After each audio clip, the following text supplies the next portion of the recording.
Welcome to Singh GS research centre. आपका Singh GS research centre में बहुत बहुत स्वागत है। नेवर स्टॉप लर्निंग गाइस, सीखना बंद बिल्कुल भी मत कीजिएगा। और जैसा कि आप थंबनेल में देख ही चुके हैं कि यहाँ पर मैंने आपके सामने थंबनेल में लिखा हुआ है कि यूपीएसआई के लिए जो हमारी वैकेंसी निकली हुई है 9534 गाइस, उसकी क्लासेस मैं आज से स्टार्ट कर रहा हूँ, जो आप यहाँ पर देख सकते हैं। थंबनेल में साफ साफ लिखा हुआ है। और गाइस, ये क्लास सुबह रोज 10 बजे होगी और इसमें हम डिस्कस करेंगे मूल विधि और सामान्य ज्ञान। इससे रिलेटेड जो आपका मैथ है, रीजनिंग है, उनके लिए भी मैंने टीचर अरेंज कर दिए हैं। तो वहां पर गाइज ये नॉन स्टॉप क्लास चलेंगी। कैसे चलेंगी गाइज? ये नॉन स्टॉप यहाँ पर क्लास चलेंगी। तो आप यहाँ पर बिल्कुल बेफिक्र हो जाइए और अच्छे से अपनी प्रिपरेशन में लग जाइए, क्योंकि गाइज आपकी एक सीट इसमें पक्की है। गाइज आपको अभी से कसम खा के बैठ जाइए कि मुझे अपनी माँ की कसम है कि एक सीट इसमें से लेके छोड़ूंगा, चाहे कुछ भी हो जाए। ठीक है गाइज, चाहे कुछ भी हो जाए। तो ये गाइज रोज सुबह 10 बजे क्लास चलेगी और मूल विधि की प्लस सामान्य ज्ञान की चलेगी। ठीक है, और इस बार हमारी जीत होगी गाइज। क्या होगी? इस बार हमारी जीत होगी। वैकेंसी काफी समय के बाद आई है, तो यहाँ पर आप लोग पूरे विश्वास के साथ जुट जाएंगे और यहाँ पर आप लोग बहुत ही अच्छे तरीके से अपनी तैयारी को अंजाम देंगे। बेफिक्र हो जाइए गाइज, आपका सिलेक्शन जरूर होगा। ठीक है, बिल्कुल श्योर आपका सिलेक्शन होगा, ये मैं आप पे गारंटी लेता हूँ। ठीक है, अगर आप यहाँ पर जुड़े रहेंगे लगातार। तो गाइज देखिए, यहाँ पर मैं क्वेश्चन आपके लिए डिस्कस करूंगा। सबसे पहले जो मैं डिस्कस करूंगा वो करूंगा फिजिक्स। क्या डिस्कस करूंगा गाइज? यहाँ पर सबसे पहले मैं सामान्य ज्ञान में डिस्कस करूंगा फिजिक्स को। उसके बाद में जैसे जैसे हमारे जीके के पार्ट होते हैं वैसे वैसे यहाँ पे मैं डिस्कस करता चला जाऊंगा। ठीक है, तो यहाँ पर गाइज आप लोग क्या हो जाएंगे, बिल्कुल तैयार हो जाएंगे। तो चलिए पहले क्वेश्चन से स्टार्ट करते हैं, टाइम को हमारे गंवाना है नहीं। ठीक है, पहले क्वेश्चन से गाइज स्टार्ट करते हैं। चलिए देखिए, इसको मैं थोड़ा जूम कर लेता हूं ताकि आपको यहाँ पर क्वेश्चन। और गाइज यहाँ पर एक चीज और है, देखिए बिल्कुल मैंने जो यहाँ पर क्वेश्चंस लगाए हुए हैं ना आपके लिए, ये क्वेश्चंस आए हुए हैं। ठीक है, सभी के क्वेश्चंस के नीचे यहाँ पर डेट मेंशन है कि ये क्वेश्चन कब आया हुआ है। ठीक है, डेट मेंशन है सभी क्वेश्चंस के नीचे। तो आप लोगों को क्या करना है, यहाँ पर बहुत अच्छे से सटीक तरीके से अपना आंसर बताना है। ठीक है, चलिए तो आप लोगों गाइज यहाँ पर आंसर बताइए फटाफट से। देखिए पहला क्वेश्चन क्या कह रहा है? पहला क्वेश्चन कह रहा है कि जो कणों की तरंग प्रकृति किसने स्थापित की थी? जो कणों की तरंग प्रकृति होती है वो किसने यहाँ पर स्थापित की थी? आपके पास में ऑप्शन है डी ब्रोगली, फर्मी, पाली या फिर क्लार्क मैक्सवेल। तो गाइस आप देखिए, इतना इंपॉर्टेंट क्वेश्चन है। यूपीएसआई बैच जो सेकंड बैच था 2017 में क्वेश्चन पूछा गया है। तो यानी कि क्वेश्चन कहीं ना कहीं क्या है, ये बहुत ज्यादा इंपॉर्टेंट है। तो यहाँ पर गाइस आप लोग क्या हो जाएंगे, बिल्कुल प्रिपेयर हो जाएंगे और बहुत ही अच्छे से यहाँ पर आप लोगों को आंसर देना है। ठीक है, तो चलिए गाइस, इस क्वेश्चन का आंसर क्या हो जाएगा? आप मुझे इस क्वेश्चन का आंसर बता सकते हैं? चलिए मैं आपको बता दूंगा इस क्वेश्चन को जो सही वाला आंसर हो जाता है। ठीक है, चलते हैं। देखिए इस क्वेश्चन का सही वाला आंसर हो जाता है ए, यानी कि जो कणों की तरंग प्रकृति है ना वो किसने दी थी यहाँ पर? तो हमें यहाँ पर दी थी वो डी ब्रोगली ने। किसने दी थी? डी ब्रोगली ने हमें यहाँ पर कणों की जो तरंग प्रकृति उसकी यहाँ पर उन्होंने हमें स्थापित की थी। ठीक है, ओके। तो इसके बारे में थोड़ा सा मैं आपको एक्स्ट्रा नॉलेज दे देता हूँ। देखिए यहाँ पर क्या लिखा हुआ है, कणों की तरंग प्रकृति की परिकल्पना जो थी वो देखिए डी ब्रोगली के द्वारा यहाँ पर की गई थी। ठीक है, अच्छा, इस सिद्धांत में क्या कहा गया था? जो डी ब्रोगली हमें है, इन्होंने क्या कहा था? इन्होंने कहा था कि इस सिद्धांत के अनुसार सभी पदार्थों में तरंगों जैसी प्रवृत्ति होती है। कैसी होती है? सब, यानी कि जो भी पदार्थ है वो उसमें क्या होती है, तरंग होती है। उनकी तरंग दैर्घ्य उनके आवेग के व्युत्क्रमानुपाती, आवेग के व्युत्क्रमानुपाती तथा आवृत्ति उसकी गतिज ऊर्जा के समानुपाती होती है। अन्य शब्दों में अगर मैं कहूंगा तो इलेक्ट्रॉन तरंग की भांति व्यवहार करता है और इसके तरंग दैर्घ्य को गतिज ऊर्जा से नियंत्रित कर सकते हैं। ठीक है, तो चलिए कोई दिक्कत नहीं। अब देखिए यहाँ पर क्वेश्चन नंबर सेकंड का यहाँ पे आप लोगों को आंसर बताना है। देखिए ये क्या कह रहा है कि चुंबकीय चालक घनत्व की इकाई क्या है? गाइस यहाँ पर जो घनत्व होता है उसकी इकाई क्या है? आप लोग यहाँ पर फटाफट से आंसर मुझे करके बताएंगे, घनत्व की इकाई क्या है? ठीक है, घनत्व की इकाई क्या है गाइस? आंसर करेंगे। देखिए मैं आपको यहाँ पर इस क्वेश्चन का सही वाला आंसर बताता हूँ। घनत्व की इकाई क्या है? तो गाइस घनत्व की जो इकाई हो जाती है यहाँ पर मैं बताता हूँ आपको, डेंसिटी। आपका नाम सुना डेंसिटी? डेंसिटी क्या होती है? ठीक है, तो आप लोगों को बताने की जो इसकी इकाई होती है उसको हम किस में मापते हैं? ठीक है, तो देखिए न्यूटन को बल्ब में मापते हैं, टेस्ला और वेबर ये चुंबकीय फ्लक्स की मात्रक है। ठीक है, अब यहाँ पर एक ही बचता है गाइस। और देखिए क्वेश्चन इतनी इंपॉर्टेंट है कि यूपीपीसीएस के बैच नंबर फर्स्ट में पूछा है क्वेश्चन था। ठीक है, बैच नंबर फर्स्ट में। तो गाइस यहाँ पर कौन सा ऑप्शन हो जाता है? तो बी वाला यहाँ पर सही हो जाता है, टेस्ला। क्या हो जाता है? टेस्ला। जो चुंबकीय चालक है ना घनत्व, इसकी इकाई क्या होती है? तो टेस्ला होती है। ठीक है, क्या होती है? टेस्ला होती है। ठीक है, चलिए ओके गाइस। अच्छा, इसके बारे में और कुछ, इसके बारे में गाइज यहाँ पर थोड़ा सा मैं देख लेता हूँ क्योंकि क्वेश्चन इंपॉर्टेंट है। तो इसके बारे में एक्स्ट्रा क्या है कि चुंबकीय चालक घनत्व का जो मात्रक होता है वो टेस्ला होता है। प्रतीक इसको किससे आप लिखते हैं? तो टी से इसको हम डिनोट करते हैं। किससे डिनोट करते हैं? टी से हम यहाँ पे इसको डिनोट करते हैं। ठीक है, और अग्र जो है वो सीजीएस पद्धति के अंतर्गत ऊर्जा का मात्रक है। ऊर्जा का मात्रक वैसे जूल होता है, लेकिन अगर मैं सीजीएस पद्धति में चलूंगा तो उसका मात्रक क्या होता है, अर्ग हो जाता है। ठीक है, चलिए तो यहाँ पर बस ज़्यादा इंपॉर्टेंट, हमें ज़्यादा कुछ पढ़ना नहीं है, बस इतना हमारे लिए इंपॉर्टेंट है। चलिए अब आपको इस क्वेश्चन का आंसर बताना है। देखिए क्वेश्चन है कि एम्पियर का मात्रक क्या है। एम्पियर मात्रक है, एम्पियर किसका मात्रक है, ठीक है, एम्पियर किसका मात्रक है। तो एम्पियर गाइस यहाँ पर किसका मात्रक हो जाता है, विद्युत धारा का मात्रक हो जाता है, विद्युत आवेश का हो जाता है, प्रकाश की तीव्रता का या फिर चुंबकीय क्षेत्र का। आपके पास गाइस यहाँ पर अगर मैं आंसर लगाऊंगा तो यहाँ पर डी वाला आंसर यहाँ पे होना चाहिए था। देखिए डी वाला ही यहाँ पे आंसर है। और क्वेश्चन कितना इंपॉर्टेंट है, यूपीएसआई में पूछा गया क्वेश्चन था 2018 में। ठीक है, सभी गाइस बहुत ही ज़्यादा इंपॉर्टेंट मैं आपको क्वेश्चन करा रहा हूँ, बहुत ही ज़्यादा इंपॉर्टेंट। ठीक है, आप चाहे तो उठा करके चेक कर लीजिएगा, प्रीवियस ईयर के जो क्वेश्चन पेपर होते हैं वो आप यहाँ पे जाके चेक कर सकते हैं। ठीक है, मुझे कोई प्रॉब्लम नहीं है। देखिए अब यहाँ पर गाइस मैं बात करता हूँ, आवेश प्रवाह की दर को विद्युत धारा कहते हैं। अब जो हमारा तार होता है उसमें जिस स्पीड से करंट बहता है ना, उसी को कहते हैं विद्युत धारा। उसी को क्या कहते हैं, विद्युत धारा। इसका मात्रक जो होता है एम्पेयर होता है, और 1 कूलम्ब प्रति सेकंड की दर से प्रवाहित विद्युत आवेश को एम्पेयर की धारा कहेंगे। ठीक है, चलिए 1 मिनट गाइस में वॉइस चेक कर लेता हूँ। एम्पेयर की धारा कहेंगे। ठीक है, चलिए 1 मिनट गाइस में वॉइस चेक कर लेता हूँ। बिल्कुल ओके है गाइस, ठीक है, मुझे कोई प्रॉब्लम नहीं है, आवाज मेरी बिल्कुल धांसू आ रही है। ठीक है, ओके तो गाइज यहाँ पर हम लोग समझ सकते हैं। अगला क्वेश्चन देखिए, अगला क्वेश्चन आप लोगों को बताना है सही वाला आंसर करके कि द्रवों का घनत्व, क्या गाइज, द्रवों का घनत्व मापने के लिए किस उपकरण का उपयोग किया जाता है। बताइए, द्रवों का घनत्व मापने के लिए किस उपकरण का प्रयोग किया जाता है।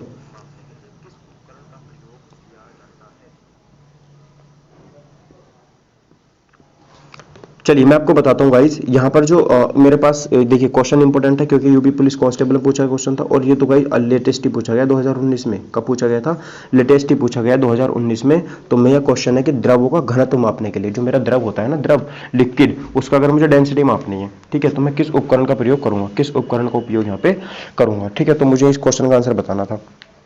तो इस क्वेश्चन का सही आंसर क्या हो जाएगा, इस क्वेश्चन का सही आंसर हो जाता है डी वाला। ठीक है, क्या हो जाता है, डी यहाँ पर सही आंसर हो जाता है। देखते हैं कैसे। देखिए यहाँ पर मैं बात करूंगा तो यहाँ पर हो जाता है डी, पिकोनोमीटर। ठीक है, जो मेरा पानी द्रव का घनत्व होता है ना, उसको मापने के लिए मैं किसका यूज करता हूँ, तो पिकोनोमीटर का यूज करता हूँ। किसका यूज करता हूँ, पिकोनोमीटर का यूज करता हूँ। ठीक है, अच्छा एनीमोमीटर का यूज किस लिए करता हूँ, तो एनीमोमीटर का यूज करता हूँ वायु का वेग मापने के लिए। ठीक है, वायु का वेग मापने के लिए एनीमोमीटर का यूज करता हूँ। Udometer, eudiometer. ठीक है, अच्छा इसको किस ट्रिक बन सकती है क्या, यहीं पे बनाते हैं। तो सोचिए इसकी ट्रिक क्या बन सकती है। Anemometer, anemometer. ठीक है, यहां पर गाइस वायु में इसकी ट्रिक शायद बन चुकी है। देखो एनीमोमीटर मतलब, एनिमो कैसे लिखा जाएगा, एनिमो लिखा जाएगा ए से, ANIMO, यानी एनिमो हो गया।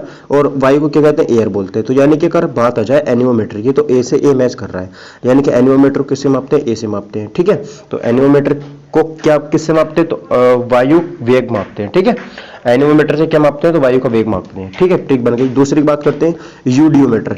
क्या है, यूडियोमीटर, गैस के मिश्रण का आयतन परिवर्तन, गैस के मिश्रण का आयतन परिवर्तन, यूडियोमीटर। जैसे गैस मिल जाती है ना, तो उनका कुछ क्या हो जाता है, वॉल्यूम बन जाता है, और वॉल्यूम यहाँ पर चेंज होता रहता है, क्योंकि गैस की अवस्था चेंज होती रहती है, तो वॉल्यूम यहाँ पर क्या होता रहता है, चेंज होता है। तो उसका अध्ययन क्या कहलाएगा, तो उसका अध्ययन कहलाता है यूडियोमीटर। क्या कहलाता है, यूडियोमीटर। ठीक है, चलिए तो इसका क्या ट्रिक बन सकती है गाइस,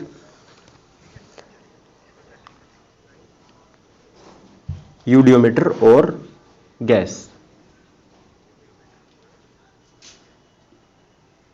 इसकी ट्रिक आप बना लेना, क्योंकि कुछ माइंड में आ नहीं रहा है। ठीक है, चलो अब गाइस पिकोनोमीटर की बात करते हो। तो पिकोनोमीटर में क्या मापते हैं, द्रव का घनत्व मापते हैं। ठीक है, अभी बताया था मैंने, पिकोनोमीटर में क्या मापते हैं, तो पिकोनोमीटर में मापते हैं द्रव का घनत्व। ठीक है, द्रव का घनत्व मापते हैं गाइस पिकोनोमीटर में। ठीक है, चलिए तो अब इसकी क्या ट्रिक बन सकती है, तो पिकोनोमीटर मतलब पी, पिकोनोमीटर मतलब पी है ना, और द्रव मतलब पी, और इधर हो जाएगा मेरा, द्रव को क्या कहते हैं, द्रव को बोलते हैं लिक्विड। ठीक है, तो PL।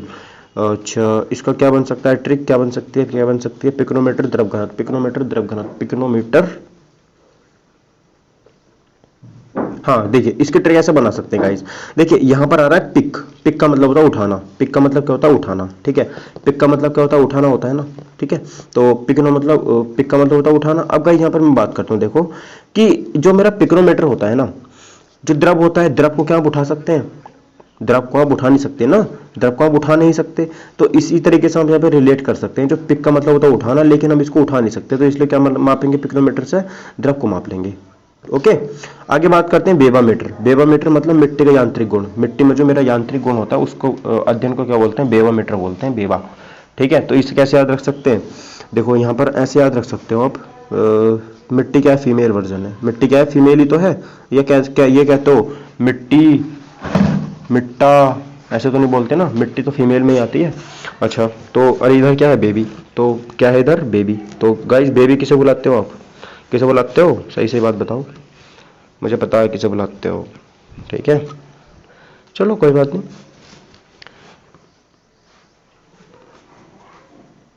तो यहाँ पे आप लोगों को याद रहेगा बेवामीटर किसका अध्ययन कहलाएगा, मिट्टी का अध्ययन। ठीक है, चलो तो याद हो गया होगा, उम्मीद करता हूँ ऐसी में। चलिए आगे बढ़ते हैं, तो अगले क्वेश्चन की तरफ गाइस मूव करते हैं इधर से।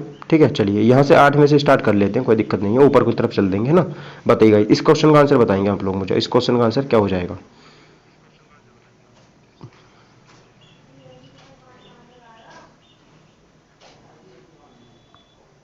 ये ऊपर से लेके आना पड़ेगा, एक मिनट, चलो ये आ गया मेरा 5वां क्वेश्चन। ठीक है, ये आ गया 5वां क्वेश्चन।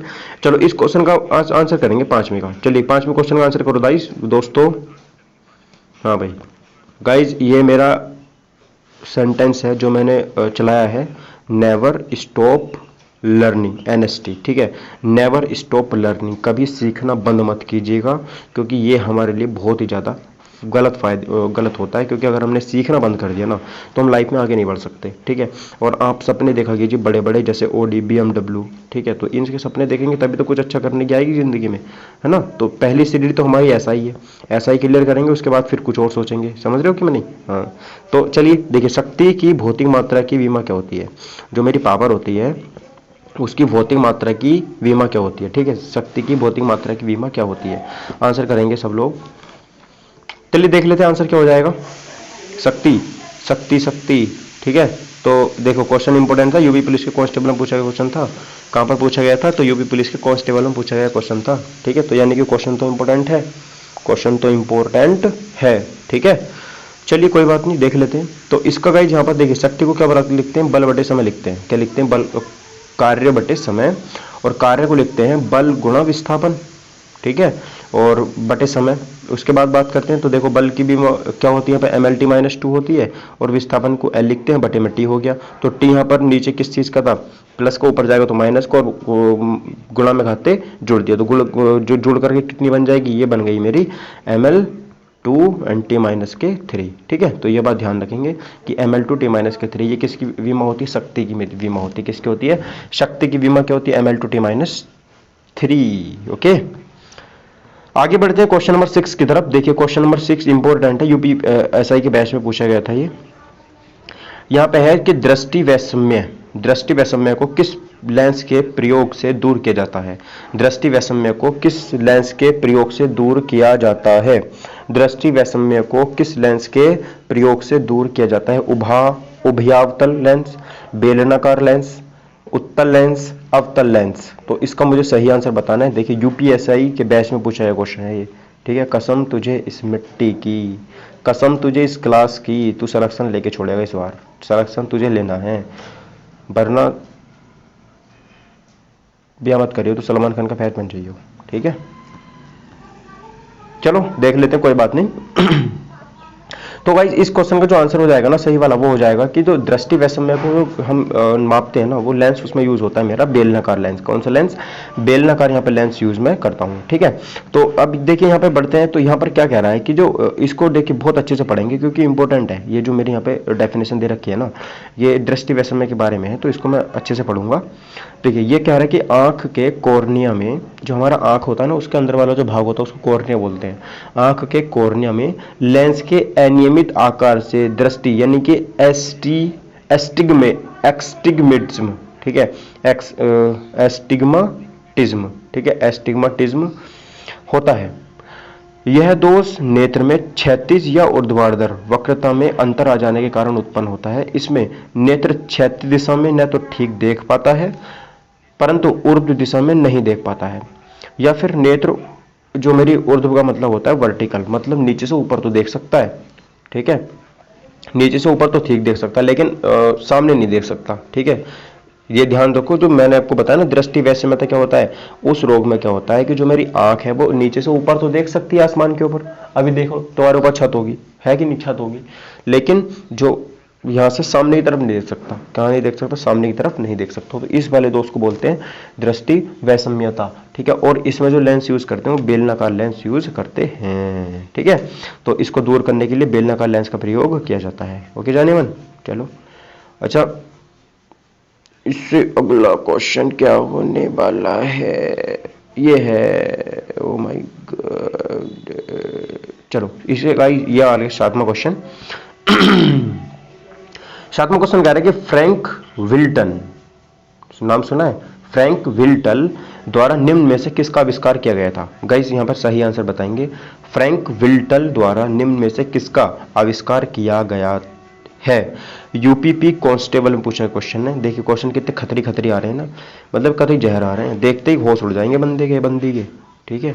तो तुम तो तैयारी अच्छे से कर लियो, बंदी तो तुम्हारी भैया, तुम्हारी नौकरी लग जाएगी तो उसकी तो लाइफ सेट ही है, तो ठीक है। देखो तुम्हें पता है कि हमारे समाज में लड़कों को नौकरी किस दिशा नजरों से क्यों देखा जाता है, क्योंकि तुम्हें अगर तुम्हारी नौकरी लग गई ना तो तुम्हारी जो बंदी होगी वो तो भाई सेट है, ठीक है। लेकिन अगर तुम्हारी बंदी की नौकरी लग गई और तुम रह गए ना ऐसी, तो तुम्हारे दोस्त ने तुम्हें क्या बुलाएंगे पता, मैं बोल नहीं रहा, तुम पढ़ लो, ठीक है, पढ़ लेना, इसको मैं रफ कर देता हूँ, ठीक है। तो यहाँ पर आप लोगों को नौकरी लगानी बहुत जरूरी है, तभी तो छोकरी आएगी और अच्छे से अच्छी आएगी। बाबूजी अगर नौकरी लग गई ना, ठीक है, अगर तुम्हारी नौकरी लग गई तो तुम्हारे पास 50-50 ऑप्शन आएंगे, 50-50 फोटो, और तुम उनको रिजेक्ट, नहीं ये नहीं चलेगी, ये नहीं चलेगी, ये भी नहीं चलेगी, ये तो बिल्कुल नहीं चलेगी, अरे इससे कौन शादी कर रहा है।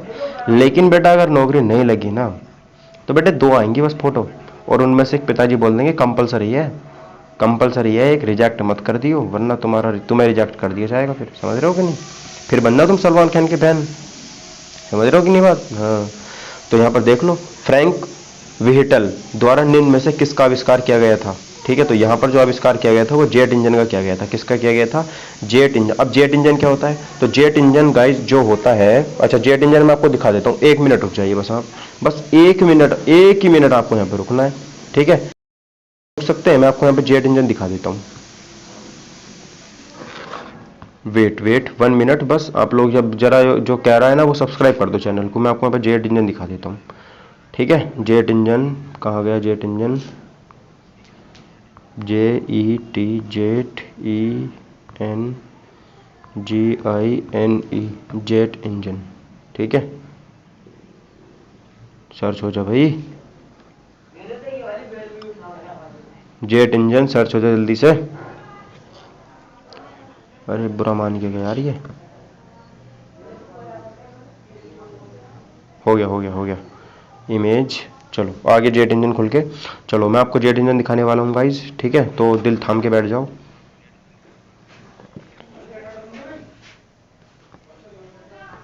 देखो ये है जेट इंजन, ठीक है, ये जो आप लोगों को यहाँ पे देख पा रहे हैं ये है जेट इंजन, ठीक है। तो यहाँ पे आपको दिखा देता हूँ, कौन सा जूम करके दिखाता हूँ मैं, ये वाला दिखा देता हूँ, ठीक है। तो देखो गाइज ये है जेट इंजन, ठीक है। अब इस जेट इंजन की खास बात क्या होती है, इसकी खास बात गाइज ये होती है, देखो यहाँ पे आप लोगों को सामने जो ये दिख रही है ना पंखड़ी, ये आपको सामने पंखड़ी दिख रही है पंखड़ी आपको, ये पंखड़ी क्या करती है, ये पंखड़ी कुछ भी नहीं करती। जब यहाँ पर हमारा इंजन चल रहा होता है ना, क्या होता है, जब इंजन यहाँ पे चल रहा होता है तो ये आगे से हवा अंदर की तरफ खींचता है, ठीक है, और सभी प्लेन क्या करते हैं, जो हवा है वो उसको काट देते हैं, यानी कि इस तरीके से निकाल देते हैं उसको हवा, लेकिन ये बीच में से गुजारता है यहाँ से, ठीक है, हवा यहाँ से गुजारता है। अब जैसे यहाँ पे हवा आगे से गुजारता है ना, इसमें को मतलब अगर पास होती जाएगी, सपोज दैट कि तुम सीधे भाग रहे हो हवा में, तो तुम्हें हवा रोकने की कोशिश करेगी, लेकिन जब हवा इसके अंदर ही चली जाएगी सीधी, तो ये रोकेगा कैसे, यानी कि इसकी स्पीड और दुगनी हो जाती है, और जैसे ही हवा आगे से आती है तो पीछे से वो और तेज स्पीड से फेंक के मारता है इसको आगे को, है ना। तो ये इसकी कुछ खास बात होती है जो जेट इंजन होता है। एक आध फोटो और दिखा देता हूँ शो करके आपको, ताकि आपको और भी अच्छे से यहाँ पे क्लियर हो जाए चीज़ें, है ना। तो देखो यहाँ पर और देख लो अच्छे से, तो देखो यहाँ पर ये आपको देख लो, यहाँ पर आप अच्छे समझ में आ जाएगा, ठीक है। देखो यहाँ पर गाइस जो होती है बॉडी है, ये क्या है इसकी, ये हो जाती है यहाँ पे इसकी बॉडी। देखो यहाँ से जो आ रही है, जो यहाँ से आ रही है ना, ये ये चोंच है, यहाँ से गाइस हवा अंदर की तरफ मूव करती रहती है, अंदर की तरफ मूव करती रहती है, ऐसे कोई दिक्कत वाली बात नहीं होती है ना। चलो, तो ये जेट इंजन होता है, इसके आप लोग अच्छे से फोटो देख लेंगे। तो चलो हम अपने टॉपिक पे चलते हैं जहाँ पर हम थे, ठीक है, टाइम वेस्ट नहीं करना है हमें। चलो गाइस, ये आ गए हम अपने क्वेश्चन पर। जो तो इसकी खोज की किसने थी, तो गाइस इसकी खोज की थी यहाँ पर मेरे किसने, फ्रैंक विल्टन ने की थी, ठीक है, फ्रैंक व्हिटल ने की थी जेट इंजन की खोज। अब जेट इंजन क्या होता है इसके बारे में देखो नीचे बताया गया होगा पक्का। देखो, जेट इंजन का आविष्कार फ्रैंक व्हिटल ने किया था। जेट इंजन रॉकेट के सिद्धांत पर कार्य करता है। जेट इंजन आसपास की वायु को ईंधन के रूप में उपयोग करता है। आधुनिक विमानों में जेट इंजन का प्रयोग किया जाता है। समझ रहे हो आप लोग कि नहीं समझ रहे हो? हाँ सर समझ रहे हैं। समझ रहे हो तो इससे अच्छी कोई बात ही नहीं है, ठीक है। चलो भाई, अब देखो क्वेश्चन नंबर 8 की बात करेंगे। क्वेश्चन नंबर 8 का आप लोगों को वहां पे आंसर देना है। ये कह रहे हैं कि दांतों में वृद्धि जो हमारी क्या होता है, एनलार्ज होता है ना, एनलार्ज्ड क्या होता है, एनलार्ज छवि को देखने के लिए किस दंत चिकित्सकों द्वारा उपयोग किया जाता है। तो वो कौन सा दर्पण यहाँ पर यूज करते हैं, जो हमारे दांत होता है ना उसके अंदर देखो इनेमल भी होता है, दांत का जो बाहरी भाग होता है वो भी होता है, आंतरिक भाग होता है वो भी होता है, ठीक है। तो इसके अंदर ही एक होता है मेरा यहाँ पर एनलार्ज्ड, क्या होता है, एनलार्ज, वर्धित होता है, ठीक है। उसकी छवि को देखने के लिए जो हम यहाँ पे लेंस यूज करते हैं वो कौन सा लेंस, दर्पण यूज करते हैं। तो ये देखिए क्वेश्चन इंपॉर्टेंट है क्योंकि यूपी पुलिस के कांस्टेबल में पूछा गया था। कहाँ पे पूछा गया था, यूपी पुलिस के कांस्टेबल में पूछा गया क्वेश्चन था, ठीक है। चलिए आगे बढ़ जाते हैं। कहाँ गया भाई, चलो भाई गाइस आ गया हमारी दूसरी स्लाइड। तो इसका गाइस ए वाला आंसर हो जाता है, क्या हो जाता है, ए वाला यहाँ पर आंसर सही बिल्कुल हो जाता है, ठीक है। कतई जहर वाला आंसर कौन सा है इसमें, ए वाला यहाँ पर कतई जहर वाला आंसर हो जाता है। समझ रहे हो आप लोग, नहीं समझ रहे हैं सर? ओके समझ रहे हो तो इससे कोई बात ही नहीं है मेरे लिए। देखो तो ये क्या कह रहा है, ये कह रहा है कि दांतों की वर्धित यानी कि जो एनलार्ज्ड होता है छवि को देखने के लिए दांत के चिकित्सकों द्वारा अवतल दर्पण का उपयोग किया जाता है। किसका उपयोग करते हैं वो, तो अवतल दर्पण का उपयोग किया जाता है। इसके अलावा मोटर गाड़ियों की हेडलाइट में भी अवतल दर्पण का प्रयोग किया जाता है। जो मोटर गाड़ियां होती है ना, मोटर गाड़ियां मतलब समझते हो हमारी कार को मोटर गाड़ी बोलते हैं। समझ रहे हो कि कितनी बड़ी नालायकगिरी दिखाते हैं ना, ये कार को मोटर गाड़ी बोलते हैं, मतलब बेइज्जती करते हैं कार की। समझ रहे हो कि नहीं, मतलब चलो छोड़ो।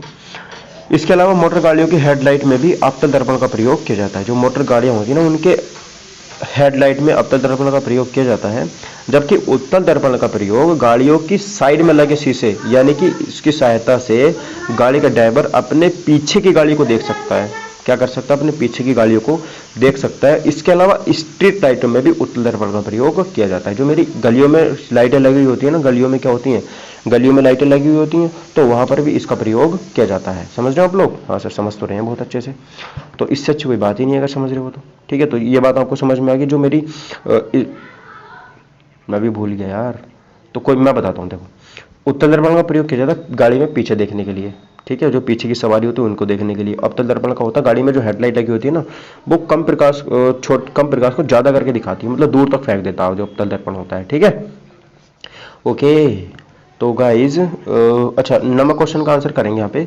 भारतीय वैज्ञानिक एवं भौतिक वैज्ञानिक के प्रोफेसर, उनका नाम क्या था, ने संगीत के प्रति अपने गहरे प्यार के कारण वर्ष 1921 में लंदन की रॉयल सोसाइटी के समक्ष तार के संगीत उपकरणों के सिद्धांत का शोध प्रस्तुत किया था, ठीक है। तो ये तो भाई गाने वाला हो रहा है, तो ठीक है, डांस वाले की बात कर रहे हैं तो यहाँ पे।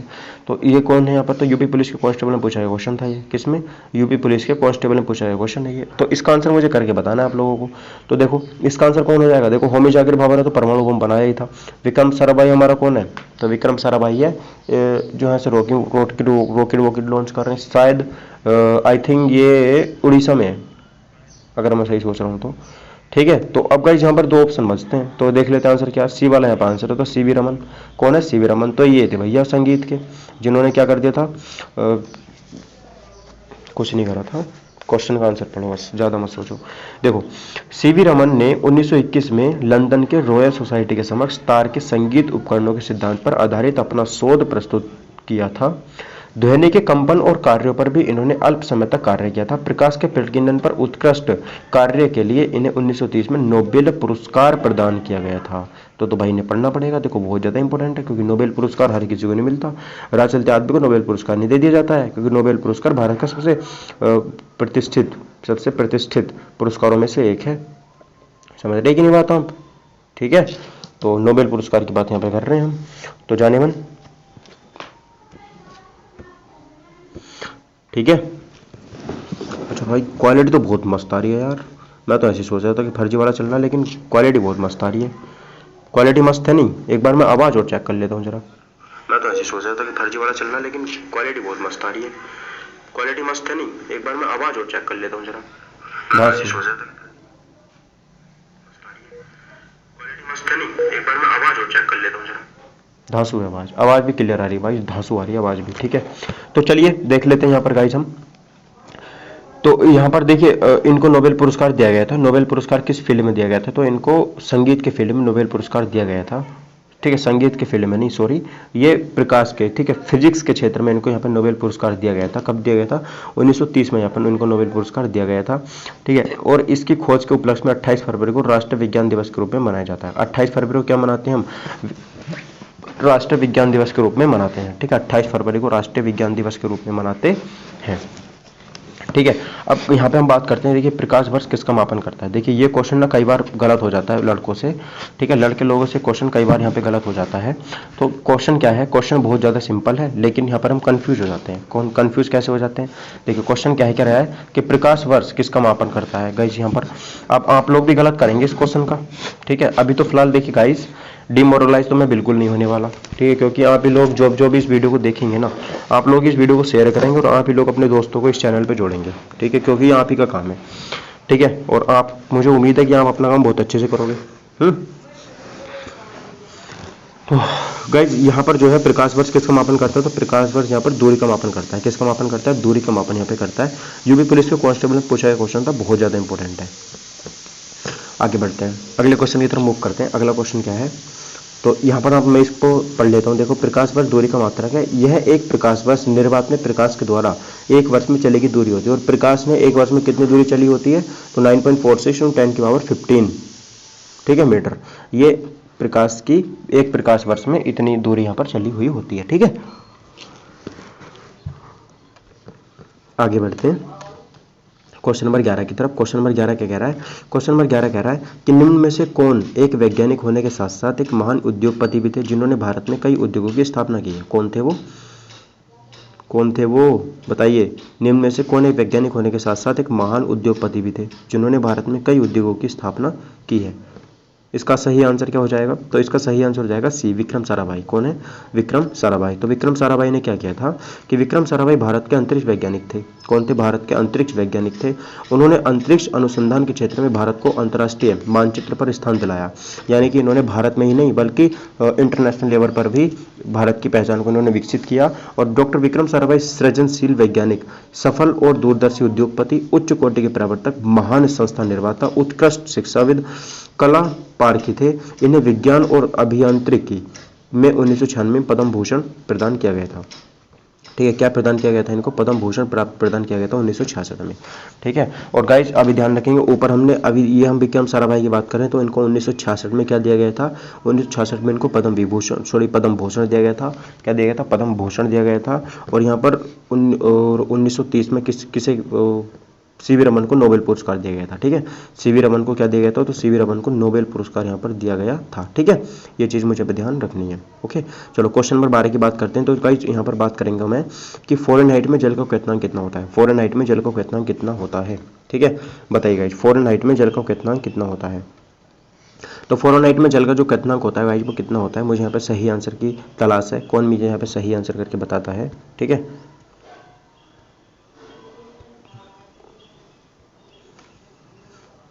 देखिए यूपी पुलिस के कांस्टेबल ने पूछा है क्वेश्चन था, यानी कि क्वेश्चन तो इंपॉर्टेंट है, ये तो बात आपको माननी पड़ेगी, ठीक है। तो फ़ारेनहाइट में जो जल का क्वथनांक होता है वो कितना होता है, ठीक है। चलिए इसका सही वाला आंसर देख लेते हैं कि इसका सही आंसर क्या हो जाएगा। देखो फ़ारेनहाइट में जो जल का क्वथनांक होता है वो होता है, यहाँ पर बी वाला आंसर सही हो जाता है, यानी कि 212 डिग्री फ़ारेनहाइट, ठीक है, 212 डिग्री। तो 212 डिग्री फ़ारेनहाइट इस क्वेश्चन का सही आंसर हो जाता है, ठीक है। चलो अब गाइस आगे बढ़ते हैं गाइस। क्वेश्चन नंबर देखो यहाँ पर सेंटीग्रेड में बात करते हैं, केल्विन में बात करते हैं और यहाँ पर फ़ारेनहाइट में बात कर लेते हैं। देखो कैसे कैसे बात करनी है। सबसे पहले बात करूंगा मैं किसकी? जो जल का क्वथनांक होता है ना फ़ारेनहाइट में, सबसे पहले जल का क्वथनांक बात करते हैं सेंटीग्रेड में। तो गाइज वो होता है यहाँ पर 99.947, ठीक है, 99.947 लगभग 100 डिग्री सेंटीग्रेड हम इसको कह सकते हैं। तभी तो हम कहते हैं कि अगर किसी जल को अगर हम 100 डिग्री टेम्परेचर अगर दे देते हैं ना तो वो वहाँ पे खोल जाता है। क्या हो जाता है? वो खोल जाता है, ठीक है। और केल्विन में बात करूंगा मैं तो केल्विन में हो जाता है 373 केल्विन, 373 केल्विन। और अगर बात करूंगा मैं यहाँ पर फ़ारेनहाइट में 212 फ़ारेनहाइट, ठीक है। तो ये चीज़ मुझे भी ध्यान रखनी है बहुत ही अच्छे तरीके से। क्या चीज़ है? तो बात गाइस यहाँ पर सेंटीग्रेड में तो 100, ठीक है, और केल्विन में 273 और फ़ारेनहाइट में 212, ठीक है। 100, 212 और 273, ठीक है। चलिए उसके आगे बात करते हैं गाइस, उसके आगे देख लेते हैं। देखिए क्वेश्चन नंबर 13 क्या कह रहा है। क्वेश्चन नंबर 13 की बात करते हैं। यहाँ पर गाइस क्या कह रहा है कि कौन सा हवा के बल और वेग को मापने के लिए यूज किया जाता है। गाइस मैंने आपको पीछे अभी याद करवाया था। हवा का वेग मतलब हवा को क्या बोलते हैं? ऐसा एयर लिखते हैं। तो ऐसे क्या हो जाएगा? एनिमोमीटर हो जाएगा। एनिमोमीटर कहाँ पे? डी वाले ऑप्शन में। यूपी पुलिस के कांस्टेबल ने पूछा क्वेश्चन था ये, जो मैंने आपको ऐसी बातों बातों में याद करवा देता। समझ रहे हो कि नहीं समझ रहे हो? हाँ सर समझ तो रहे हैं थोड़े थोड़े। देखो अब यहाँ पे बात करेंगे स्पीडोमीटर। तो स्पीडोमीटर से तो स्पीड ही आ रहा है इसमें। तो इसमें क्या आ रहा है? इसमें तो स्पीड ही आ रही है। तो स्पीड में तो क्या? वाहनों का वेग ही, वाहनों का वेग कोरोना हो गया क्या यार? गले में खराशे हो गई हैं। कोई बात नहीं। चलो देखो यहाँ पर मैं बात करूंगा कि जो मापक है स्पीडोमीटर में वाहनों का वेग की बात करूंगा मैं, ठीक है, वाहनों के वेग की बात करूंगा। लैक्टोमीटर में दूध का विशिष्ट घनत्व, वो तो हमको पता ही है। थर्मोमीटर में तो पता ही है आप लोग क्या मापते हैं? पक्षियों का टेम्परेचर मापते हैं। और एनिमोमीटर में पवन का वेग, ठीक है। थर्मोमीटर में खुद का टेम्परेचर मापते हैं। कौन कह रहा पक्षियों को मापते हैं? बस तुम्हें सिलेक्शन लेना और तुम ऐसी बातें कर रहे हो। हाँ भाई ऐसे नहीं चलेगा यार। चलो क्वेश्चन नंबर 14 का आंसर करके बताओ मुझे जरा। क्वेश्चन नंबर 14 का सही आंसर, विद्युत का सबसे अच्छा चालक क्या है? तो गाइस विद्युत का सबसे अच्छा चालक कौन होता है? चांदी होती है। चांदी को तो इसमें है ही नहीं, है चांदी तो इसमें है ही नहीं। तो कॉपर लगा देंगे फिर हम। यूपी पुलिस के कांस्टेबल ने पूछा क्वेश्चन था ये, क्या लगा देंगे? कॉपर लगा देंगे। कॉपर मैंने लगाया लेकिन मेरा सही गया। देखो देख रहे हो। तो भाई मेरा तो पक्का सिलेक्शन है, मेरा तो सिलेक्शन होगा ही होगा, ठीक है। देखो लोहा, सिलिकॉन, कॉपर तथा सिरामिक से तांबा विद्युत का सबसे अच्छा चालक होता है, ठीक है। तांबा सबसे अच्छा चालक होता है। चांदी तांबे से भी अधिक सुचालक होती है, लेकिन अधिक महंगी होने के कारण यह अधिक उपयोग में नहीं होती है। तो सबसे अधिक हम तांबे को यूज कर लेते हैं। चांदी बहुत ज़्यादा सस्ती है, तो इसलिए सस्ती चीज़ों को कौन यूज़ करता है यार, है ना। सोना तो और भी सस्ता है, तो उसको तो हम छोड़ देते हैं कि सोने को यूज़ करें, महंगी महंगी चीज़ों को यूज़ करते हैं ना। अंतरिक्ष में भेजा गया भारत का प्रथम उपग्रह कौन सा था? आर्यभट्ट था क्या? कौन सा था? आर्यभट्ट। यूपी पुलिस का कांस्टेबल ने पूछा क्वेश्चन था ये, ठीक है। ये क्या हो गया भाई? नाराज मत हो यार। सी है, आर्यभट्ट ही है, ठीक है। क्या है? सी इसका सही आंसर हो जाता है। तो यहाँ पर ध्यान रखूंगा मैं। 19 अप्रैल 1975 को भेजा गया था। 19 अप्रैल 1975 को भारत का प्रथम स्वदेशी निर्मित, यानी कि स्वदेश का मतलब है भारत में खुद बनाया गया था आर्यभट्ट को। क्या कर रहा था?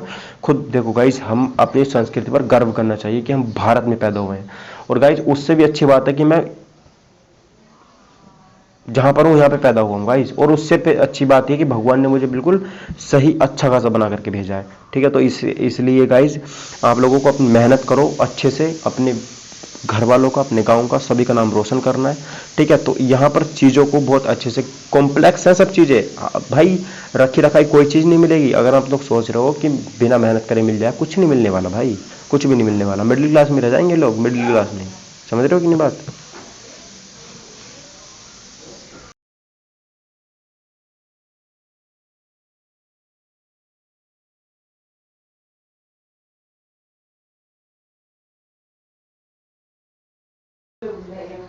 चलो गाइस ठीक है। अब बात करते हैं गाइस यहाँ पर देखो आर्यभट्ट के बारे में, ठीक है। आर्यभट्ट क्या है? तो यहाँ पर बात करेंगे। देखो आर्यभट्ट जो है 1975 को भारत का प्रथम स्वदेश निर्मित, स्वदेश का मतलब भारत में खुद बनाया गया था। आर्यभट्ट का प्रक्षेपण पूर्व सोवियत संघ यानी कि देखो रूस की सहायता से हमने छोड़ा था, ये तो कोई दिक्कत वाली बात ही नहीं है। बैकनूर अंतरिक्ष केंद्र से काशमास यान द्वारा छोड़ा गया था। इसका वजन 360 किलोग्राम था।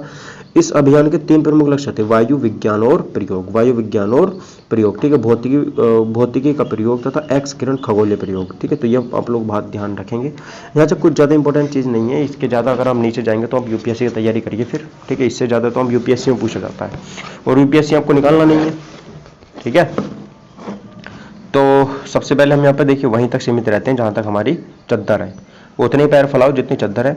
इसके बाद बात करते हैं, देखिए ध्वनि मापक इकाई को कहते हैं, जो ध्वनि को मापता है उस मापक या यंत्र को क्या कहते हैं? तो उस मापक यंत्र को कहते हैं डेसिबल। क्या कहते हैं? डेसिबल, ठीक है। ध्यान रखेंगे इस चीज को। तो गाइज यहाँ पर डी वाला आंसर सही बिल्कुल हो जाता है, क्योंकि ध्वनि की मापक इकाई डेसिबल है, जबकि कैलोरी ऊष्मा तथा न्यूटन बल मात्रक फ़ारेनहाइट टेम्परेचर मापने के लिए बनाया गया है। ठीक है, तो ये बात भी मुझे यहाँ पे ध्यान रखनी है। चलो अब गाइस यहाँ पर क्वेश्चन नंबर 17 की बात करते हैं कि अंटार्कटिका जाने वाले प्रथम भारतीय कौन थे। ठीक है, अंटार्कटिका जाने वाले प्रथम भारतीय कौन थे। तो गाइस अंटार्कटिका जाने वाले प्रथम भारतीय कौन थे, तो कौन थे, यूपी पुलिस के कांस्टेबल में पूछा गया क्वेश्चन है ये। कहां पर, यूपी पुलिस के कांस्टेबल में क्वेश्चन पूछा गया है।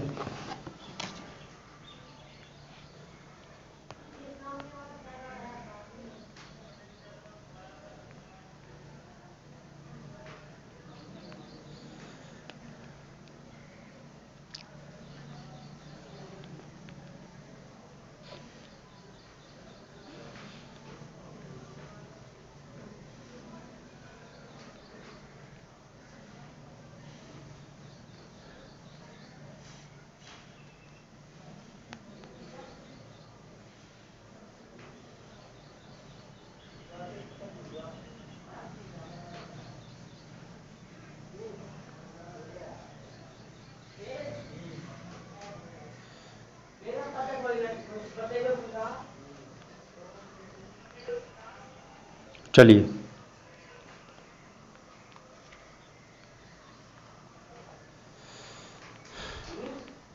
चलिए गाइस, तो यहाँ पर सही वाला आंसर हो जाएगा। ठीक है, तो अब चलिए आगे बढ़ते हैं। तो गाइस यहाँ पर मैं बात करता हूँ, जो अंटार्कटिका पहुंचने वाले प्रथम व्यक्ति थे वो कौन थे। ठीक है, अंटार्कटिका पहुंचने वाले प्रथम व्यक्ति कौन थे। देखिए, अंटार्कटिका पहुंचने वाले प्रथम भारतीय दल के प्रभावी थे डॉक्टर एस जे कासिम। कौन थे, डॉक्टर एस जे कासिम थे। ठीक है, तो ये क्वेश्चन यहाँ से बन सकता है। तो ये इसको मुझे यहाँ पे ध्यान रखने की, अंटार्कटिका जाने वाले प्रथम भारतीय दल के प्रभारी doctor S J Kania, doctor S J Kania थे। सैयद जहूर कासिम, इनका पूरा नाम क्या था, तो एस से सैयद और जे से जहूर और का से कासिम तो है ही। ठीक है, तो अंटार्कटिका जाने वाले प्रथम भारतीय दल के प्रभारी थे ये डॉक्टर एस जे कानिया। ये एक भारतीय समुद्री जीव विज्ञानी शास्त्री थे। तो गाइस ये समुद्री जीव विज्ञानी शास्त्री थे। इन्होंने अंटार्कटिका अन्वेषण के नेतृत्वकर्ता के रूप में भारत की मदद की थी तथा 1981 से 1988 के मध्य 7 अन्य अन्वेषण अभियानों को निर्दिष्ट किया। इन्होंने 1991 से 1996 तक योजना आयोग के सदस्य के रूप में कार्य किया था। ठीक है, तो ध्यान रखेंगे योजना आयोग के सदस्य के रूप में भी इन्होंने कार्य किया। तो यानी कि चीते थे ये अपने फील्ड के दिया है, ये बात तो हम लोग को माननी पड़ेगी, क्या थे ये अपने फील्ड के चीते थे। ठीक है, तो आप भी अपने फील्ड के चीते बनो। ठीक है, चीता तो बनना पड़ेगा। ठीक है, तो ये बात मुझे पे ध्यान रखनी है। चलिए इसके आगे बात करता हूँ गाइस।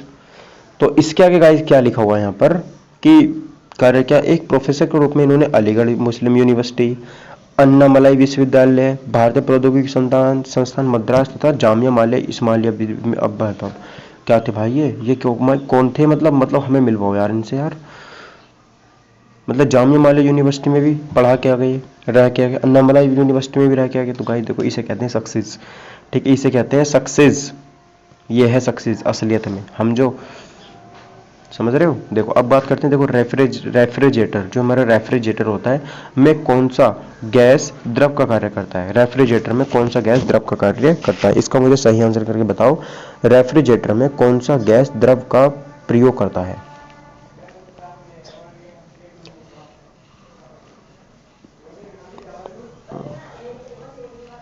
तो देखो यूपी पुलिस के कांस्टेबल में क्वेश्चन पूछा गया, तो इसका कहीं सही आंसर बताएंगे आप लोग। सही आंसर आपको पता है, नहीं पता है, चलिए मैं बता देता हूँ। इसका सही आंसर हो जाता है ए, अमोनिया गैस का हम यहाँ पे यूज करते हैं। किसका यूज करते हैं, तो अमोनिया गैस का यहाँ पे हम यूज करते हैं। देखो प्रशीतक, यानी कि जो रेफ्रिजरेटर होता है उसको हिंदी में प्रशीतक बोलते हैं। रेफ्रिजरेटर को हिंदी में प्रशीतक बोलते हैं। रेफ्रिजरेटर में वाष्पीकरण द्वारा ठंडक उत्पन्न की जाती है, जिसमें हम किसी भी चीज को, देखो फ्रिज होता है, फ्रिज में अगर 2 भाग वाला आपके पास फ्रिज है तो जो ऊपर वाला भाग होता है उसको रेफ्रिजरेटर बोलते हैं। क्या बोलते हैं, रेफ्रिजरेटर, यानी कि वो प्रशीतक होता है। और उसमें मोस्टली किस गैस का यूज किया जाता है, तो अमोनिया गैस का यूज किया जाता है।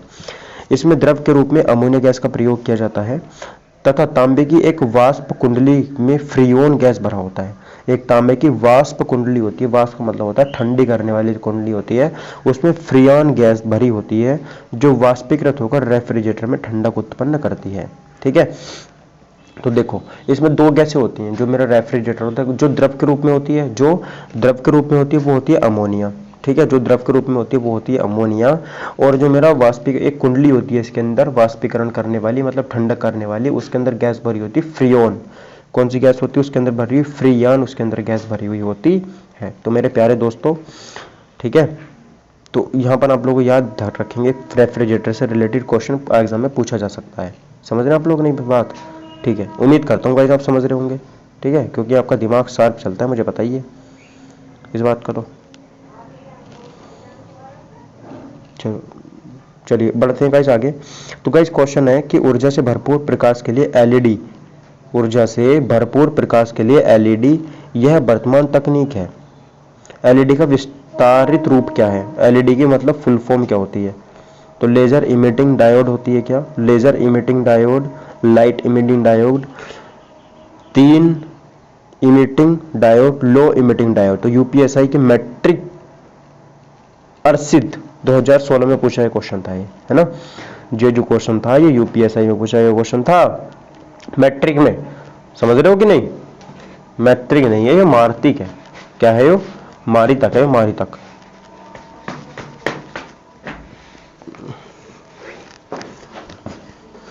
चलो, तो इसकी मुझे यहाँ पे ध्यान रखने की, ऊर्जा से भरपूर प्रकाश के लिए एलईडी यह वर्तमान तकनीक है। और एलईडी का जो विस्तारवादी रूप है वो क्या है? एलईडी की फुल फॉर्म मतलब क्या होती है? सब मुझसे पूछ रहे हैं कि एलईडी की फुल फॉर्म क्या होती है। तो एलईडी की फुल फॉर्म होती है लेजर इमिटिंग डायोड। क्या होते हैं? लेजर इमिटिंग डायोड इसकी फुल फॉर्म होती है। तो लेजर, एलईडी का पूरा नाम क्या होता है? Light emitting diode. सॉरी, मैंने ए पढ़ दिया था, सी होती है। क्या होती है?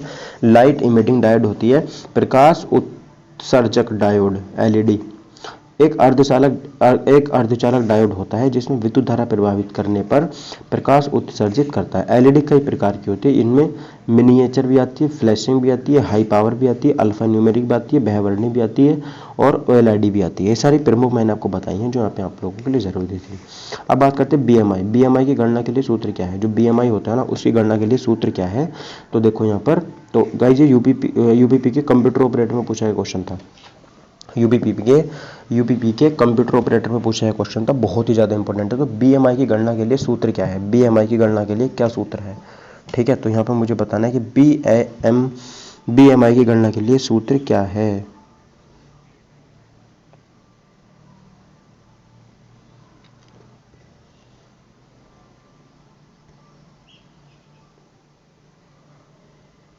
चलिए, तो इस क्वेश्चन का सही वाला आंसर क्या हो जाएगा? बीएमआई की गणना के लिए सही, जो यहाँ पर सही है उसको बोलते हैं गाइस यहाँ पर ए वाला। ए वाला मतलब वजन बटे लंबाई मीटर में स्क्वायर, है ना। तो देखो ध्यान रखते हैं बीएमआई के लिए क्या यूज किया जाएगा। तो देखो ऊपर तो मैं वजन लूंगा किलोग्राम में, वजन किस में लूंगा? किलोग्राम में लूंगा, लंबाई लूंगा मीटर में, ठीक है। लंबाई का स्क्वायर करके रखना है। क्या रखना है? लंबाई का स्क्वायर करके ही रखना है। अब देखो सामान्य वजन से कम होना चाहिए। यहाँ पर देखो बीएमआई में क्या क्या चाहिए? जो वजन चाहिए वो 18.5 चाहिए, सामान्य में 18.7, मतलब 24 से 25 से नीचे रहना चाहिए, ठीक है। तो ये सब चीज़ें यहाँ पर हम मुझे ध्यान रखनी है। बीएमआई की बात यहाँ पे मैं कर रहा था, ठीक है। चलो गाइज, उसके आगे बात कर लेते हैं हम। उसके आगे क्वेश्चन नंबर कौन सा आएगा देख लेते हैं। चलिए, क्वेश्चन नंबर 21 का आंसर करो। क्वेश्चन नंबर 21 का आंसर क्या हो जाएगा? ठीक है, क्वेश्चन नंबर 21 का आंसर तो देखते हैं गाइस, कौन इसका आंसर सबसे पहले बताएगा। देखो, अप्रयुक्त किताब, कौन सी? अप्रयुक्त किताब 2 वर्ष के लिए सेल्फ पर बनी रही, ठीक है। अप्रयुक्त किताब 2 वर्ष के लिए सेल्फ पर बनी रही जब तक उसे हटाया नहीं गया। यह किस एक का उदाहरण है? यह किसका एक उदाहरण है? न्यूटन के गति तृतीयक नियम का,